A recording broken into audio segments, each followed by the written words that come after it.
하나님의 말씀 요한복음 6장 3절부터 13절까지 말씀을 함께 보겠습니다.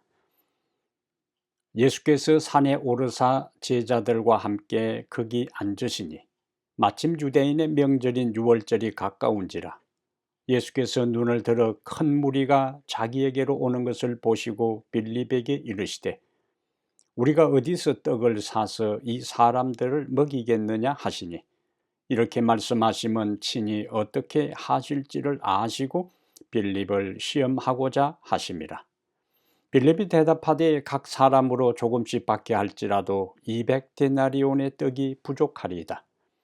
제자 중 하나 곧 시몬 베드로의 형제 안드레가 예수께 여짜오되 여기 한 아이가 있어 보리떡 5개와 물고기 2마리를 가지고 있나이다. 그러나 그것이 이 많은 사람에게 얼마나 되겠사옵나이까. 예수께서 이르시되 이 사람들로 앉게 하라 하시니 그곳에 잔디가 많은지라. 사람들이 앉으니 수가 5,000명쯤 되더라. 예수께서 떡을 가져 축사하신 후에 앉아있는 자들에게 나누어 주시고 물고기도 그렇게 그들의 원대로 주시니라. 그들이 배부른 후에 예수께서 제자들에게 이르시되 남은 조각을 거두고 버리는 것이 없게 하라 하시므로 이에 거두니 보리떡 5개로 먹고 남은 조각이 12바구니에 찼더라.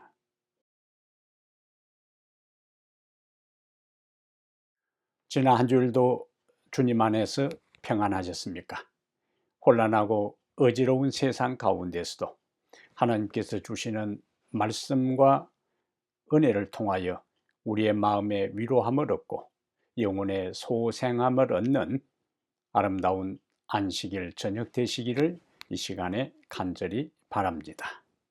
오늘은 요한복음 6장 3절부터 13절을 본문으로 해서 당신은 어떤 사람과 같은가? 당신은 어떤 사람과 같은가? 이런 제목으로 하나님 말씀을 함께 살펴보겠습니다. 보통 우리는 사람의 본 모습은, 그 사람의 진짜 모습은 위기를 만날 때에 그대로 드러난다고 이야기를 합니다. 그 사람의 인격과 성격과 신앙과 생각이 어려움에 처할 때 비로소 여과 없이 나타납니다. 우리는 그러한 모습들을 지난 코로나 기간에 확연하게 확인할 수 있었습니다. 코로나 기간에 정기적으로 교회에서 예배를 들을 수 없게 되자 신앙을 떠난 사람들이 많습니다.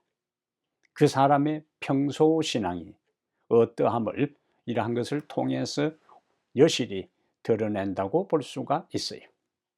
하나님은 우리의 삶과 교회에 때로는 시험과 시련의 어려움을 허락하실 때가 있습니다. 이런 것을 통해서 우리가 어떤 사람이며 우리 교회가 실제적으로 어떤 상태에 있으며 어떤 믿음의 수준을 유지하고 있는지를 우리로 하여금 확연하게 확인하고 깨닫고 또 살펴보도록 하기 위해 이러한 일들을 종종 허락하실 때가 있어요. 오늘 본문으로 가 보겠습니다. 유월절에 참석하기 위해 이스라엘 여러 전역에 흩어져 있던 유대인들이 예루살렘의 유월절에 참석하기 위해서 긴 순례의 길에 들어서게 되는데 이 수많은 순례자들이 예수님을 보기 위해서 몰려들었다고 오늘 본문은 말씀하고 있어요. 예수님은 천국에서 몰려든 이 순례객들에게 다른 청중들에게 말씀하셨던 것과 같이 천국 복음을 증거하셨어요. 그 하나님의 말씀에 너무나 흡족히 빠져들었기 때문에 그들은 식사할 생각도 하지 않고 하루 종일 말씀을 들었어요. 이러한 때에 예수님은 오늘 본문에 보면은 제자 빌립에게 배고픈 군중을 위하여 빵을 준비할 방법을 찾아보라고 말씀하셔요. 이런 상황에서 오늘 본문에는 4 부류의 사람들이 등장합니다. 그들의 모습을 통해 나는 그들 중 어떤 사람과 같은지를 오늘 살펴보려고 하는 것입니다. 6장 1절과 2절 그리고 요한복음 6장 14절과 15절을 보면은 군중들이 등장합니다. 이 군중들의 특징은 자신의 이익만을 추구하는 사람들입니다. 그래서 첫 번째 부류의 사람은 자신의 이익만을 추구하는 군중들의 모습이 오늘 본문에 나타나 있어요. 오늘 본문 2절에는 큰 무리가 수많은 사람들이 예수님께 나왔다고 기록합니다. 수많은 사람들이 예수님께 나온 동기가 무엇이었을까요? 많은 사람들이 예수님을 쫓아다니는 목적이 어디에 있었을까요? 그 군중들은 대부분 예수님을 하나님의 아들로 믿고 따른 것이 아니었습니다. 이 큰 무리들은 예수님을 그들의 죄로부터 구원해 줄 구원자로 믿고 따른 것이 더구나 아니었습니다.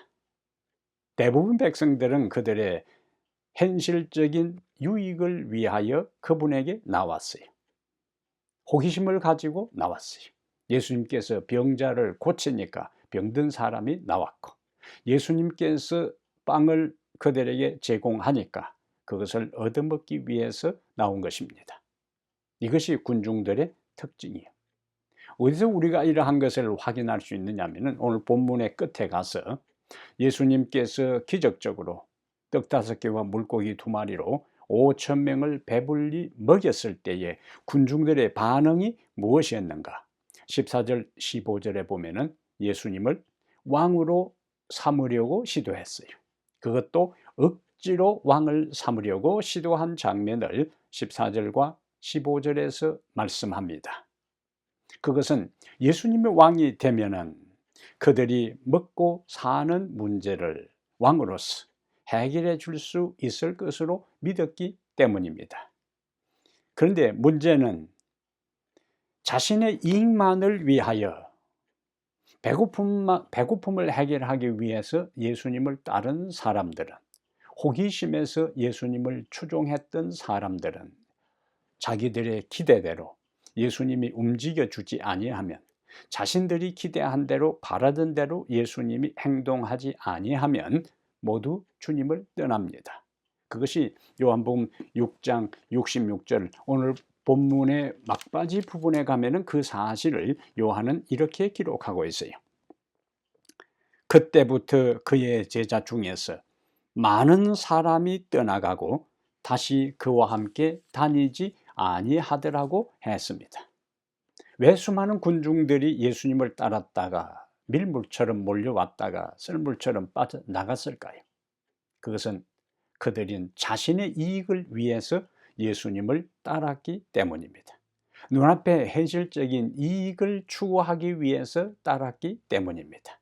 세상에 먹을 것, 마실 것, 입을 것을 예수님을 통해서 얻기 위해서 나왔다가 예수님이 자신들이 기대했던 대로 자신들의 필요를 채워주지 않을 때에 그들은 미련 없이 예수님을 떠나서 이전의 옛 생활로 돌아가고 만 것입니다.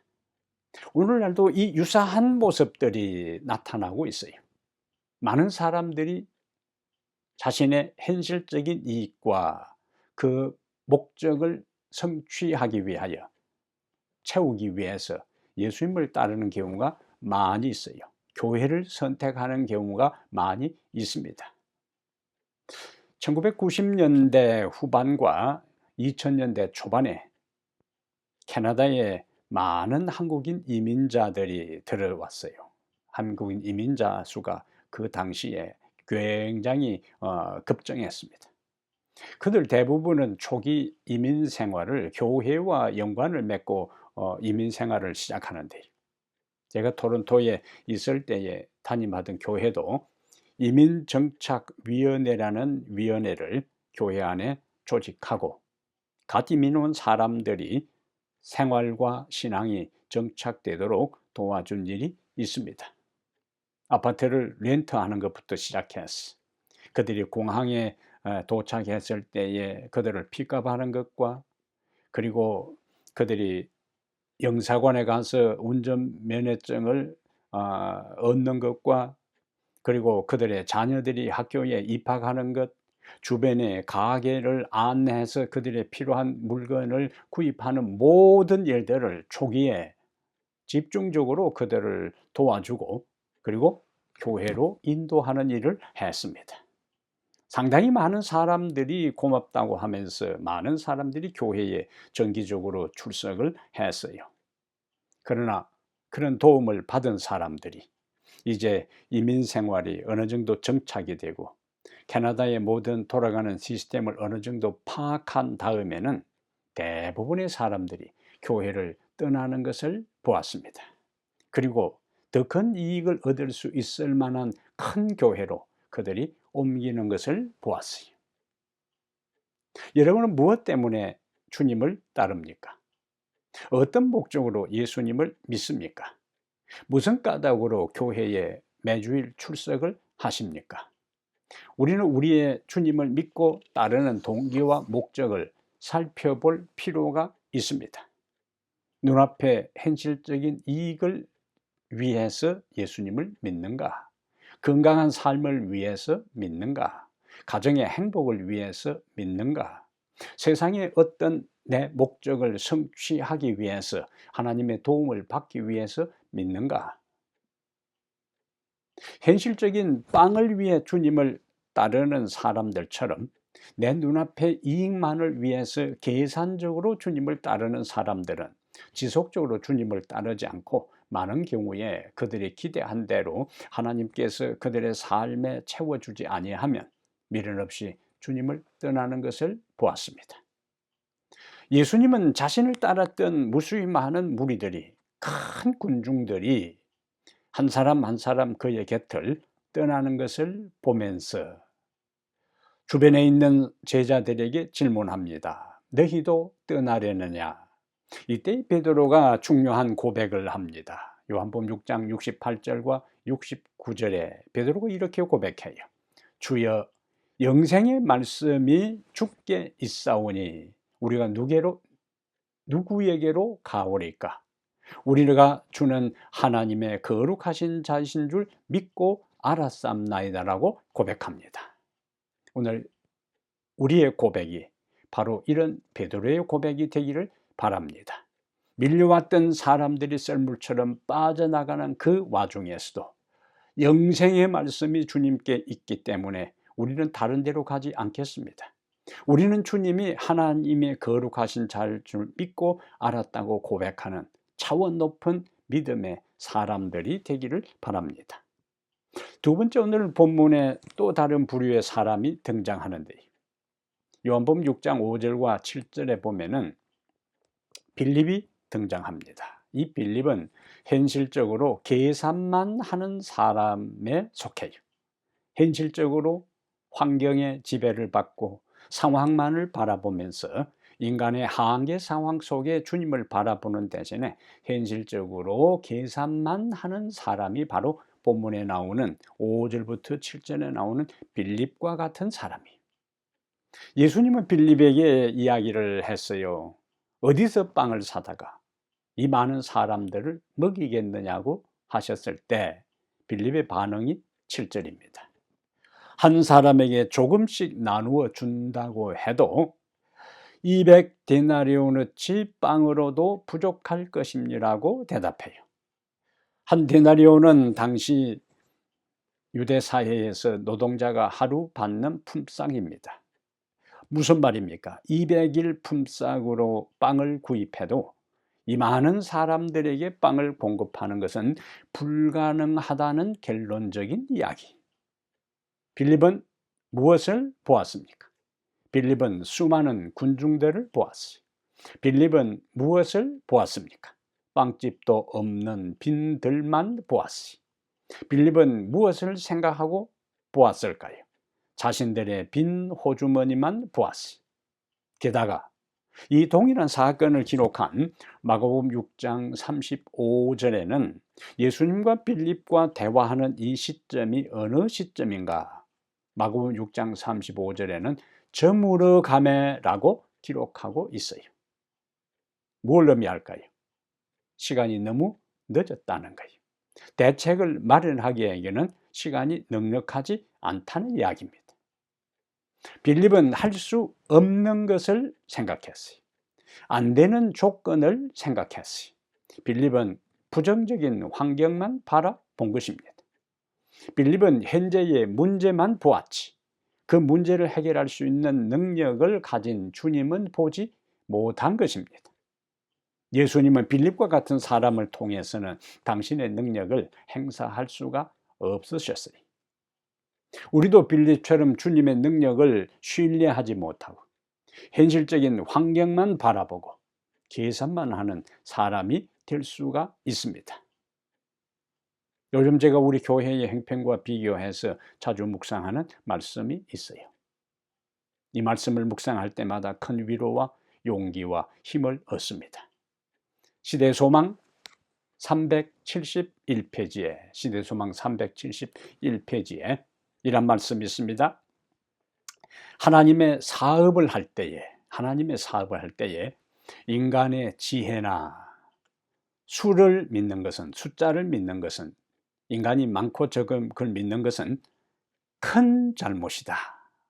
사람의 지혜를 의지하고 얼마나 하나님의 사업에 동참하는 사람들이 많으냐 여부를 가지고 하나님 사업의 성공 여부를 생각하는 것은 큰 잘못이다.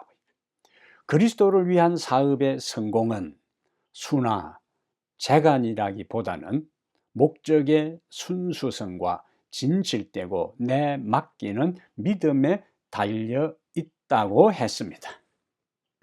얼마나 분명한 말씀입니까? 얼마나 많은 사람들이 있느냐, 얼마나 많은 재정이 준비되어 있느냐, 얼마나 탁월하고 지혜로운 사람들이 있느냐에 의해서 하나님의 사업의 성공 여부가 결정되는 것이 아니고, 주님을 위해서 순수한 마음으로, 진실된 마음으로 내맡기고 그분의 능력을 의지할 때에 주님은 우리를 통하여 큰 역사를 이룰 수가 있습니다. 그러므로 우리는 본문에 나오는 빌립처럼 환경을 바라보고 현실적으로 계산만 하는 사람들이 아니라 어떠한 환경 가운데서도 주님이 계시면 가능하다는 믿음을 가지고 나가는 그러한 사람들이 되기를 바랍니다. 세 번째, 오늘 본문에 또 다른 부류의 사람이 나와요. 8절과 9절 안드레가 등장합니다. 이 안드레는 어떤 사람인가? 믿음으로 행동하는 사람입니다. 믿음으로 행동하는 사람. 빌립의 이야기 끝에 안드레가 등장해요. 근데 이 안드레는 항상 평소에는 잘 드러나지가 않습니다. 베드로처럼 요한처럼 자주 나타나는 사람이 아니요. 신약 성경에 4군데에 이 예수님의 제자 야고보가 등장하는데요. 결정적이고 중요한 순간에 소리 없이 나타나서 믿음으로 행동하는 사람이 바로 본문에 나오는 안드레와 같은 사람이에요. 안드레는 처음에 어디서 등장하는가? 마태복음 4장 19절 20절에 처음으로 안드레가 나오는데, 예수님께서 처음으로 부른 12명의 제자 가운데 최초로 부른 제자가 안드레입니다. 나를 따라오라고 하셨을 때에 성경은 곧 그물을 버려두고 예수님을 따랐다고 했습니다. 안드레는 믿음으로 주님께서 부르셨을 때에 행동하고 따르는 사람이었어요. 두 번째 안드레가 나오는 장면은 요한복음 1장 42절인데요. 그는 형제 시몬을, 베드로를 예수님께로 인도합니다. 이것만 해도 안드레는 얼마나 큰 일을 하셨어요. 큰 일을 한 것입니다. 그는 단지 자기의 형제 베드로를 예수님께로 인도했지만 베드로를 통해서 주님은 큰 일들을, 큰 역사를 이루셨어요. 바로 안드레가 이 일을 한 것입니다. 안드레가 또다시 나오는 장면은 요한복음 12장 20절부터 22절에 예수님께서 십자가를 앞둔 그 시점에 헬라인들이 와서 우리가 주님을 보기를 원하나이다 할 때 안드레에게 와서 이야기를 해요.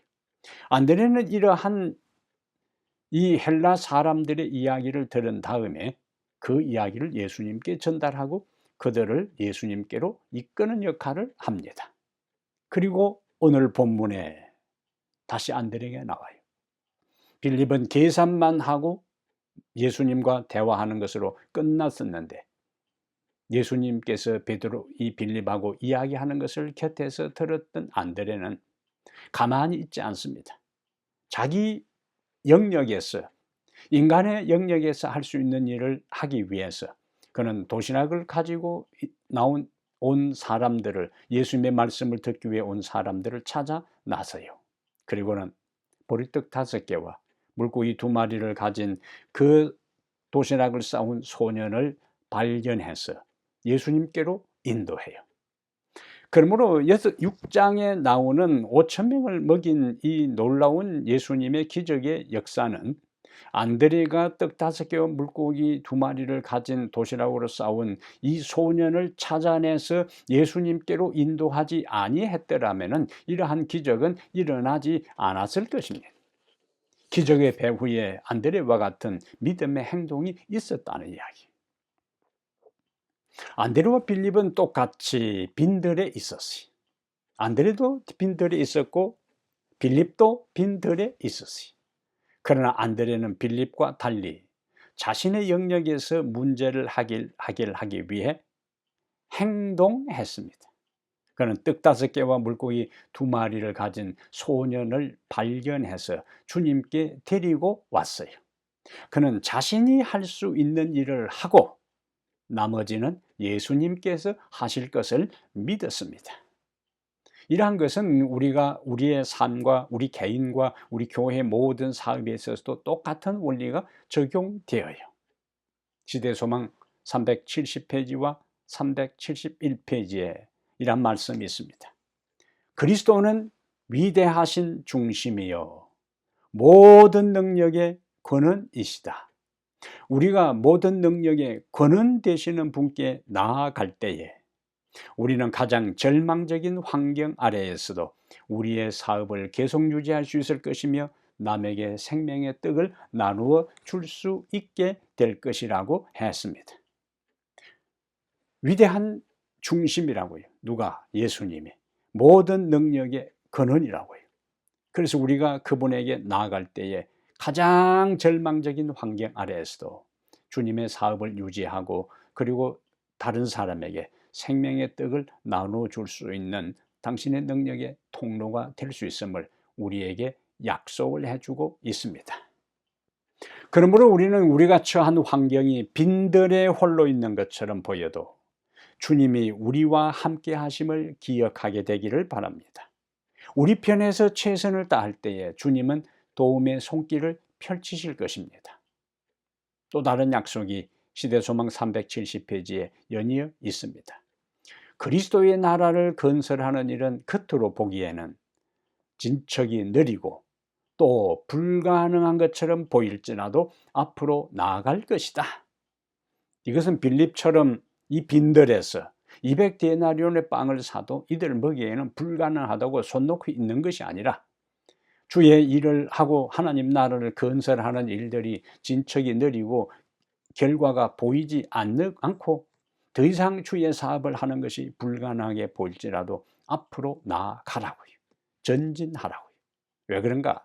그 사업은 하나님의 사업이므로 하나님께서 재정을 공급하시고, 이게 첫 번째 약속이에요. 우리가 해야 할 영역에서 최선을 다할 때 하나님께서 재정을 공급하시고 조력자들, 참되고 열심 있는 제자들을 보내실 것이라고 분명히 우리에게 약속을 해 주셨습니다.